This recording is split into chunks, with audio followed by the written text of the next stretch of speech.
Well, our Prime Minister, Anthony Albanese, has changed his tune once again and has now declared his intention to work with the Greens Party to develop a religious discrimination bill. The alarm bells ring at that, I can tell you.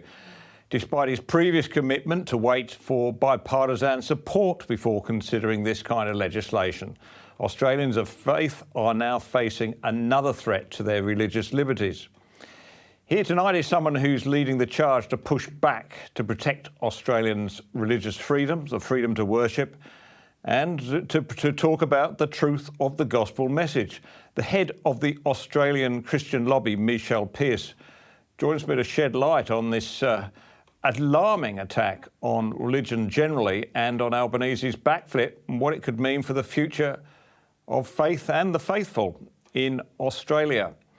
Well, Michel, I was saying to you before we started, I wrote a column a few weeks ago about the Productivity Commission, usually quite a neutral and fine body of public servants, recommending that the government take away tax deductibility from donations to religious schools for things like new buildings, any infrastructure work.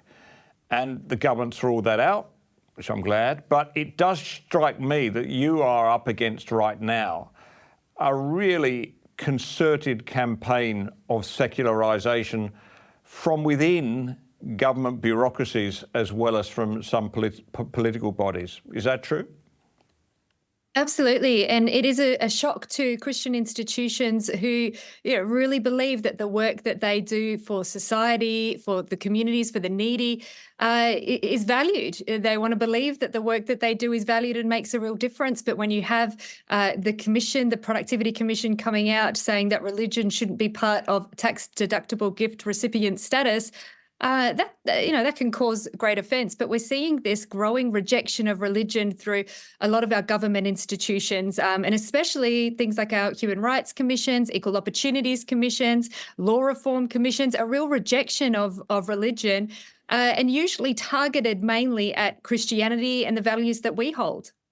And it's a denial of our history. It's a denial of more than 200 years of Christian missions in education and in health principally, but in other areas too, that have really brought great benefit to this country, isn't it? Absolutely. And it goes right back to, the British Empire, where it was Christians who started schools for the poor, those who couldn't afford to send their kids to schools. It was Christians who started to educate poor people. It was Christians that filled the gap in healthcare. And now that the government has taken over schools and healthcare, they want to strip it away from any kind of Christian influence. And we saw this with the takeover of Calvary Hospital. And that's a real warning to religious institutions across Australia that the government has a secular agenda here to remove Christians and remove religious people from places where they can have great influence on society. And that's through things like our education, our healthcare, and our charity work. But it's our Christian worldview that motivates us to actually go and do good works. And it really is these simple good works. But the fact that we don't do abortions, we don't believe in euthanasia, for the government, that's inconvenient. And so that's why they want to secularize those sorts of institutions. In Christian schools, we don't want to teach the prevailing gender ideologies. So the government has an agenda to silence us in that regard as well.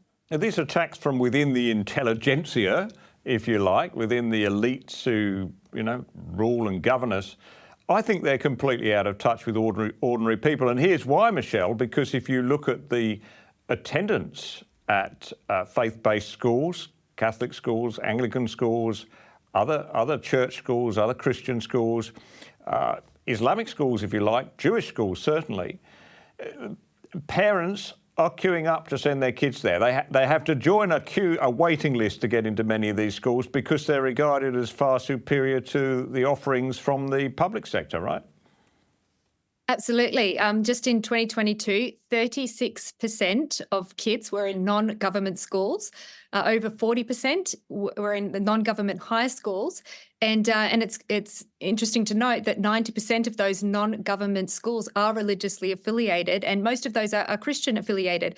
And as you said, that number is increasing, and we really believe it's a reaction to woke ideology infiltrating the schools, schools being environments for activists. Parents don't want their children to be raised or to be taught by activists and to have that kind of ideology, causing them to think differently about the world and about things that are important for them. And so we're seeing, I think we'll continue to see the demand for Christian and non-government schools increase, whilst at the same time the government continues to allow this woke ideology to infiltrate the public school system.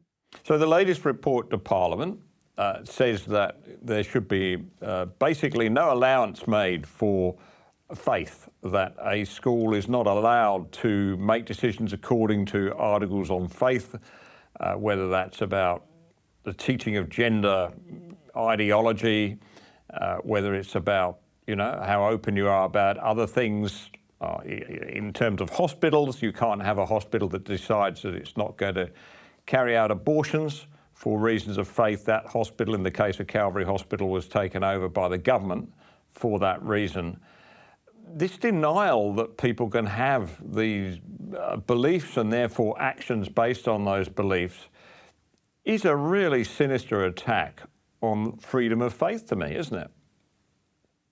Yeah, it is. And it's a real competition of faith beliefs that we've held, for millennia, since the beginning of time, and we won't compromise on those, to these new progressive kind of ideologies that are at odds with what we believe. And I really believe that you can hold both views in a pluralistic democratic society. But you can't force one upon the other. And Christians never seek to force our views on anybody else. But if somebody chooses to send their children to a Christian school, then they're choosing to allow their children to be taught the Christian message. As Christian schools have the freedom to choose to hire staff who hold that ethos as well. So it's when one starts to try to force the other to compromise is when we get into trouble.